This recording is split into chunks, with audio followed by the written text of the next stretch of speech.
Bismillahirrahmanirrahim. Assalamualaikum warahmatullahi wabarakatuh. Waalaikumsalam warahmatullahi wabarakatuh. Alhamdulillah, pertanyaan ini bagus sekali, Tung. Jadi selama ini kan banyak orang kajian, kemudian gandengan, kemudian berdoanya aja seperti memaksa. Ya Allah, kami adalah saudara. Ya Allah, kami adalah bersohib, berteman. Jika nanti di antara kami masuk surga, panggil saya yang ada di dalam neraka. Itu doa yang sepertinya tidak akan didengar oleh Allah Ta'ala. Karena apa? Karena Allah itu sudah mempunyai catatan masing-masing. Jadi jangan dengan kelompok atau perserikatan atau sekutu atau partai itu kemudian rombongan masuk surga gitu. Enggak ada. Karena di akhirat itu nafsi-nafsi dari sendiri-sendiri. Walaupun kita bisa kajian seperti ini, belum tentu besok itu di akhirat itu terus ketemu langsung ya, beda. Nah, yang kamu tanyakan tadi itu sebenarnya bagus. Karena yang kita gandengan di taklim kemudian doa, enggak. Nanti kan ada orang yang imannya bagus, ada orang yang baru datang, dia baru sadar, baru hijrah. Apakah sama besok sambil diminta pada Allah Ta'ala? Kan nggak bisa. Karena pada saat orang yang diizinkan memberikan syafaat itu hanya Rasul. Kenapa? Orang di taklim tersebut, di majelis tersebut itu malah bilang, jika nanti di antara kalian masuk surga, minta pada Allah panggil saya. Itu nggak bisa. Hukum Allah itu salah satunya sudah diceritakan dalam Quran. Yang memberikan syafaat itu hanya Rasulullah Muhammad SAW. Jadi kita nggak bisa sembarangan seperti itu. Makanya jangan berandai-andai dengan seperti itu, tapi berbuat baiklah beneran. Sholat yang benar-benar serius. Karena kita tidak akan, Rasul itu diceritakan oleh Allah Ta'ala tidak bertanggung jawab terhadap orang yang kalau diberi nasihat, diberi ayat-ayat Quran, dia tidak mau mendengarkan, itu Rasul tidak bertanggung jawab. Yang bertanggung jawab siapa itu, Pak Ustaz? Ya mereka sendiri. Oh, masing-masing. Masing-masing. Jadi nggak bisa Rasul terus ngambil orang, nggak bertanggung jawab karena kasihan dia dulu ngasih makan. Nggak ada kasihan di akhirat. Itu sudah ternilai masing-masing. Nah, ini juga yang akan menjadikan bahwa kita harus hati-hati tentang akhirat. Untuk mensikapi akhirat itu juga harus hati-hati. Makanya kayak berteman kamu Tung dengan Haji J namanya, pertemanan yang baik, yang selalu ingat pada Allah. Pertemanan yang baik, ingat pada Allah apa? Kalau bercanda jangan ngawur, jangan nyakitin hati, itu ingat pada Allah. Jangan nyakiti hati, itu ingat pada Allah. Karena dasarnya tidak boleh menyakiti hati saudara-saudaranya, itu nggak boleh. Jadi itu ingat namanya pada Allah Ta'ala. Kemudian kalau kamu ada kongsi pekerjaan, ya pekerjaan yang baik. Jangan curang. Kamu nyikut Haji J, mamanya, biar mamanya keuntungannya biar kamu yang dapat lebih. Haji J ini tidak boleh seperti itu. Nah, sama. Nanti kalau kamu kongsi dalam pekerjaan, umpamanya membangun gedung atau membangun rumah nih sama Haji J nih, kamu nggak taunya direkturnya umpamanya Haji J ini pelaksana kapronya umpamanya ini umpamanya kan seperti itu. Nah, ini kelihatannya bekerja itu baik karena bangun gedung. Tapi di dalamnya itu akan tercatat ini baik bener apa enggak. Nah, di dalam itu ada bagian-bagian yang kita tetap harus hati-hati. Contoh umpamanya, kalau umpamanya di dalam kontrak pembangunan kamu keuntungan 10%, ambil 10%. Yang sudah ditentukan. Nah, itu halal. Tapi biasanya orang-orang yang bergerak dalam pembangunan pengennya lebih. Kalau itu dalam konteks instansi tertentu, apalagi bangunan itu puluhan miliar umpamanya, itu semua yang ada di trek itu pengen untung semua. Kalau memang misalnya ada satu kesempatan dan dimungkinkan untuk mendapatkan keuntungan yang lebih, boleh nggak itu, Pak Ustaz? Ya kalau kesempatan itu kan macam-macam. Kesempatan itu kamu yang punya kesempatan, atau siapa yang punya kesempatan, padahal itu kan sudah ada ketentuan sebenarnya. Kalau itu kayaknya bahasanya terlalu ini ya, kesempatan. Tapi kalau kita pakai bahasa engineering misalnya itu ya, kita melakukan satu value engineering lah seperti itu Pak Ustadz.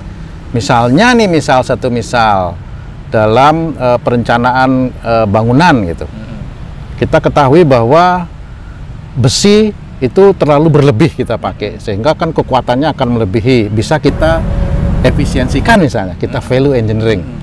Dari situ kita mendapat keuntungan yang lebih dari keuntungan yang sudah ditercantumkan dalam kontrak. Itu boleh nggak itu? Lah kamu bilang sama ownernya nggak? Kalau bilang ownernya nggak kasih nanti. Gimana? Ya, makanya kalau bilang ownernya nggak kasih. Nah, disitulah yang namanya kamu kan diam. Nah, kesempatanmu itulah kesempatan untuk mencuri. Yang disepakati, kamu beli barang kepada saya, barang saya minta bikinan Eropa. Saya kasih barang dengan harga 1.000. Saya kasih barang persis seperti yang kamu inginkan, bikinan Cina. Saya harga barang ini cuma Rp50. Lebih murah. 50.000 lah, bukan 1.000. Beda harga. Harganya. Saya jualnya ini ada lebih miring, sekitar harganya 950. Lihat barangnya, mirip, ini paling sama.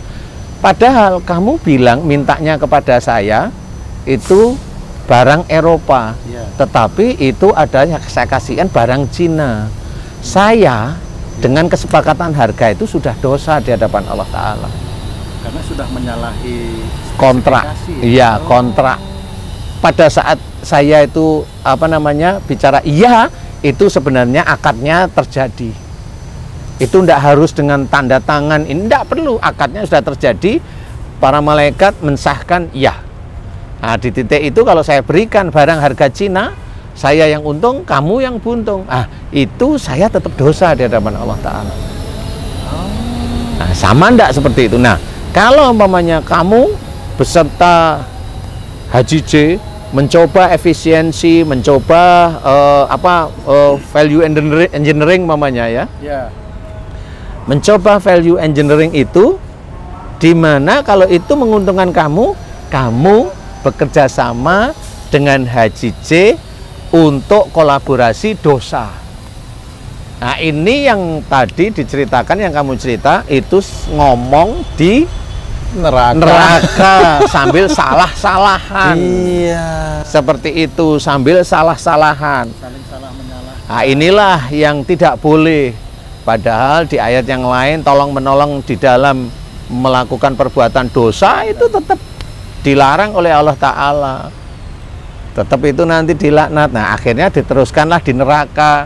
Makanya pemimpin sama kawannya ini tadi ngobrol di neraka, saling minta pada Allah. Emangnya masih kenal di neraka itu nanti? Ya kenal, cuma disiksa aja kondisinya. Kan manusia itu bermiliar-miliar. Apakah Allah itu memang mengatur supaya terjadi dialog seperti itu, didekatkan? Kalau saya yakin, kenapa? Saya hanya melihat satu ayat aja, wa ma asabakum min musibatin fa bima kasabat aydikum. Apa saja musibah yang kau terima disebabkan dari buah tanganmu sendiri.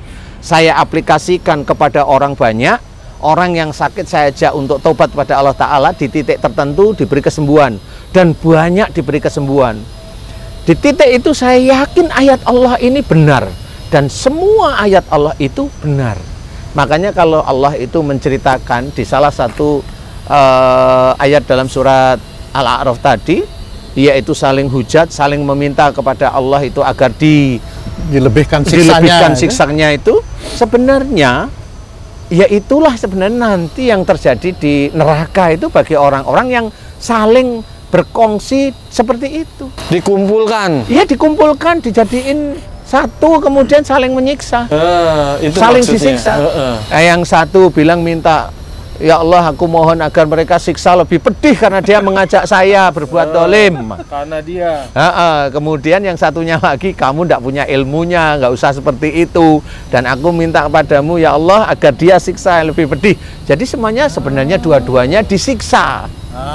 Makanya kayak umpamanya kamu punya kerjaan, kamu kapro, kemudian punya direksinya menyuruh dengan value engineering itu disuruh besi yang sekian dikecilkan karena menurut dihitung dengan hitungan sipil itu masih kuat. Kesalahannya di situ adalah tidak ngomong dengan ownernya. Kalau ada perubahan. Kalau ada perubahan, dan memang kalau bisa ada perubahan keuntungan itu jangan ngomong, itu sudah dibicarakan sejak awal. Itu udah direncanakan. Itu sudah direncanakan untuk menjadikan dia itu kaya.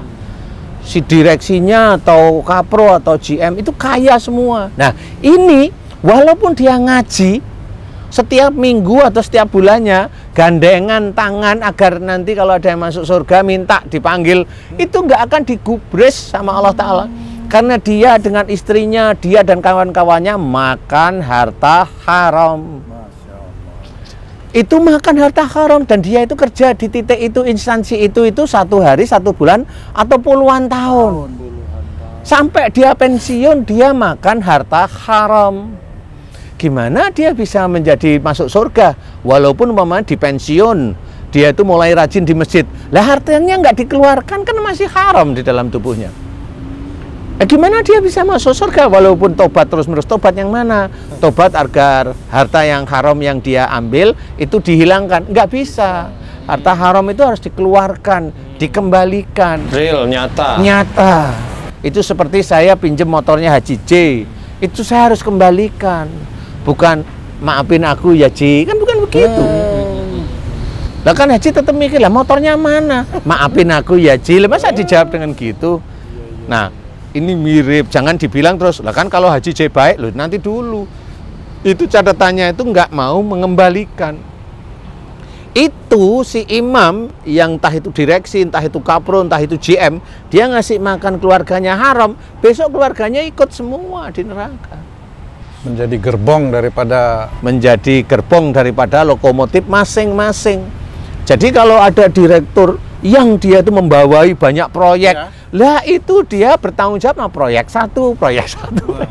Dia nggak selesai disiksanya. Berarti seru juga di neraka tuh.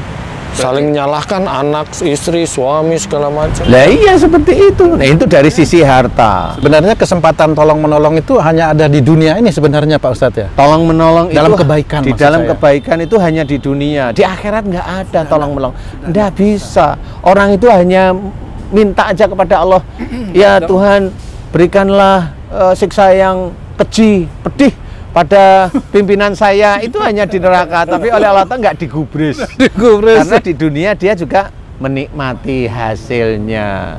Itu sebenarnya di kapro juga gitu. Ini value engineering. Kemudian dicari ngelembur tiap hari. Ngelembur bukan untuk sujud pada Allah Ta'ala, ngelembur untuk nyuri sebenarnya. Nah, disitulah akhirnya dipertemukan di neraka. Jadi hati-hati. Makanya tadi yang gandengan itu kan nggak tahu apa yang dikerjakan mereka masing-masing. Walaupun kelihatannya yang membawa doa itu adalah ustadz terkenal di dunia, nggak bisa. Di dalam akhirat nggak kenal ustadz. Di dalam akhirat kenalnya takwa dan tidak. Nggak ada kenal ustadz, nggak ada. Nggak ada kenal pada waktu meninggal. Saya yakin orang ini baik. Jamaah baik, orang ini baik, khair gitu. Nggak ada yang seperti itu. Malaikat Raqib Atid itu nyatet itu sudah sangat rinci. Jadi harus hati-hati. Di dunia inilah kita itu menolong diri kita sendiri, jangan sampai salah. Makanya berteman dengan orang-orang yang jelas. Kenapa dalam hadis ceritakan berteman dengan orang-orang yang soleh, selalu ingat pada Allah Ta'ala, selalu berpuasa, selalu sholat malam. Itu ya cara-cara mengingat kita agar kita itu diberi petunjuk yang baik. Berarti di dunia ini tempat usaha, hasilnya di akhirat. Iya. Di akhirat nggak ada lagi usaha. Nggak ada. Insya Allah nggak ada usaha. Jadi di akhirat itu sudah menikmati. Bagi yang nakal di dunia menikmatinya di neraka.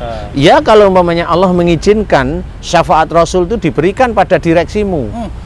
Nanti saya mau tanya kalau di direksimu diangkat dapat syafaat pura-puranya ya. Pertanyaan saya, apakah direksimu ngajak kamu naik? Oh, belum tentu. Oh, belum tentu. Kalau di dunia aja duitnya juga dia nggak mau dipotong. Lawong di dunia ini misalnya ada direksi yang ditangkap KPK, anak buahnya tetap aja melakukan sesuatu itu. Lah iya seperti itu. Nggak mau tahu Nggak mau cerita. tahu. Karena enak kan itu. Nah, di situ direksinya ketangkep KPK, Iya. anak buahnya kan jalan terus. Memang dia nggak ketangkep, Iya. tapi atlet itu nyatet terus. Di situ permasalahannya. Atlet itu nyatet terus apa yang dikerjakan. Memang direksinya ketangkep sama KPK. Iya. Tetapi yang anak buah kan ketar-ketir aja. Iya. Saya masuk nggak ya? Saya masuk nggak ya? Memang nggak masuk. Nggak masuk ke KPK bilangnya apa? Selamat kan gitu ya? Iya, benar. Tahu nggak? Alhamdulillah. Tahu nggak? Dia selamat dan alhamdulillah nyurinya itu berhasil lagi coba. Iya benar. Itu kan mulut munafik dia. Dia mensyukuri yang dia curi agar tidak ketahuan. Agar bisa nyuri lagi. Agar bisa nyuri lagi. Itu sebenarnya, itulah yang harus kita ketahui. Nggak boleh tolong-menolong di dalam keburukan, ya itu. Kalau umpamanya anak buahnya nggak mau dimutasi kok, taruh tempat yang jauh sekali dari keluarganya dan nggak ada proyek. Iya, benar itu. Benar itu, Nah, Pak Ustadz. itu salah satu yang harus kita pikirkan, hati-hati. Di dunia ini hanya permainan. Makanya kalau kamu masih mencari uang yang haram, iya pasti akan, kalau di sini di dunia selamat dari KPK, di akhirat nggak akan selamat, nggak akan siapapun, apalagi dia direksi kek, dia GM kek, dia kapro kek, dia pegawai biasa kek, selalu menikmati itu sampai pensiun, sampai akhir hayatnya dia masih menikmati, anaknya menikmati, cucunya menikmati, itu menikmati, masuk semua. Harta yang haram itu akan ditanyakan oleh Allah Ta'ala. Dan itu tetap masuk neraka, sama semuanya. Dia akan mengajak. Nah inilah hati-hati, kehati-hatian kita. Makanya kalau teman-teman yang lain dakwah itu jauhi riba, betul. Jauhi beneran. Nah ini kaitannya apa, Mas? maksudnya itu nanti masuk neraka. Nah ini titik ini sebenarnya bukan riba, tapi memang nyuri. Kalau riba itu kan kesannya ada jual beli, pinjam meminjam, ada transaksi. Kalau ini kan sudah jelas nyuri, bukan miliknya diambil.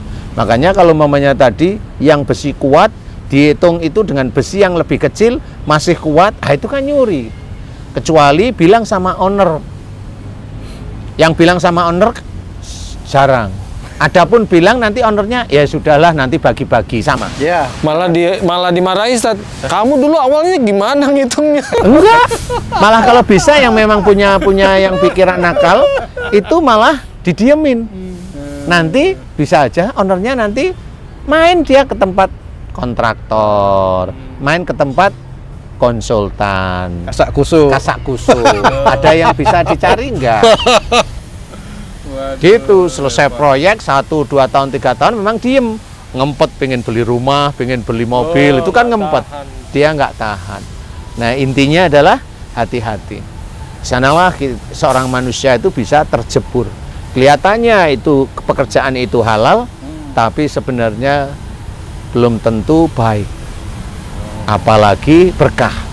Dia bisa menjadi halal asal dikerjakan dengan selalu mengingat kepada Allah, tidak melakukan kecurangan. Lah iya itu betul. Jadi dia kalau kerja hanya gajinya sendiri masih halal. Kalau dari uang hasil itu terus kita pakai untuk sedekah dalam rangka membersihkan harta itu, tetap tidak berarti apa-apa atau bisa itu jadi agak bingung nih. Sebenarnya bingung ini. Bagi harta yang diambil karena nyuri, nah itu haram. Kalau niatnya untuk sedekah itu langsung haram gitu. Bagi dirinya, Bagi dirinya, bagi yang haram. terima enggak, karena tetap itu atas izin Allah Ta'ala manfaat untuk hidupnya dia. Bagi yang mengelola yatim piatu, kalau dia ingin yatim piatu dibagi sekian dan dia lebih besar, ya itu salah lagi di hadapan Allah Ta'ala. Semuanya begitu. Semua punya Semua ujiannya punya ujian masing-masing. masing-masing. Makanya jangan punya pikiran membesarkan yatim piatu dengan yayasan itu terus saya membesarkan anak yatim terus dibilang besok masuk surga. Oh, belum tentu. Justru banyak ujiannya. Justru itu yang lebih besar. Secara kualitas ya. Secara kualitas lah, kualitas dulu lah ya. Kalau kuantitas kan wallahu a'lam, itu kan masing-masing aja lah. Kualitas saja berat. Minta ini saya punya yatim ini. Kemudian anak yatim kan nggak tahu dapat uang berapa, kan nggak pernah ditulis, benar nggak sih? Yang tahu kan hanya pengurusnya. Nah, saya bukan menyalahkan pengurus, ya ini bagi pengurus yang nakal. Hati-hati seperti itu. Makanya ayo kita tetap berteman dengan orang-orang yang baik, orang-orang yang soleh di hadapan Allah, bukan kelihatan soleh, sehingga kita nanti akan diselamatkan nanti di akhirat, insya Allah, amin. Amin, amin. Karena memang harus begitu. Berarti juga Ustaz, kita dalam bergaul juga harus milih teman, Ustaz. Ya milih lah. Kan katanya mainlah sama siapa aja, nggak usah pandang bulu, gitu gimana tuh Ustaz? Boleh. Main namanya belum kenal kan main. Kalau sudah kenal milih. Kan gitu ceritanya. Wong mau punya cari istri aja milih kok. Iya, betul. Jangan sampai besok itu nyesel gitu. Insya Allah seperti itu. Wallahu a'lam ya. Baik, terima kasih Pak Ustadz penjelasannya, Pak Haji ya. Ternyata memang kita harus berhati-hati dalam kehidupan dunia ini, Pak Haji. Yang kelihatan baik belum tentu baik di hadapan Allah ternyata. Betul. Yang jelek belum tentu juga jelek di hadapan Allah. Begitu kira-kira Pak Ustadz ya. Yang menurut kita jelek itu belum tentu jelek di hadapan Allah. Karena nggak taunya kalau kamu melihat temenmu itu nggak punya uang, kamu punya uang, kamu kan ngerendahin, kerjamu kan gitu. Kamu memang punya uang, nggak taunya dia memang kerjanya halal beneran. Kamu rendahin, kamu pikir dia itu jelek, kurang dan sebagainya, malah itu besok di akhirat itu ditingkatkan derajatnya. Dan besok kamu itu lihat-lihatan di akhirat itu. Kok dulu kamu nggak punya apa-apa, kamu bisa masuk surga? Maksudnya antara saya di surga dan dia tidak di surga, atau dia di neraka, saya di surga kira-kira. Itu kan khayalanmu. Ya kalau bisa kan seperti itu, jangan. Makanya jangan ngejek seseorang siapapun. Janganlah. Atau jangan juga ngompor-ngomporin dia, bro, udahlah. Jangan juga itu maksudnya. Bro, dapat berapa kira-kira kalau proyek segitu? Nah, itu jelas kayak gitu. Janganlah. Jadi bagi teman-teman yang masih bekerja di instansi yang membangun gedung, membangun jalan, ya hati-hati aja. Hati-hati, saya bilang hati-hati. Kenapa? Di situ iman kita dipertaruhkan. Ya, karena godaannya macam-macam Pak Ustadz di situ itu. Godaannya macam-macam. Satu macam nyuri uang, yang kedua ada lagi lah gitu. Kira-kira yang bisa menghabiskan uang juga gitu kira. Oh gitu ya. Baik, cukup Pak Ustadz. Terima kasih penjelasannya. Bang Gia, cukup banget nih.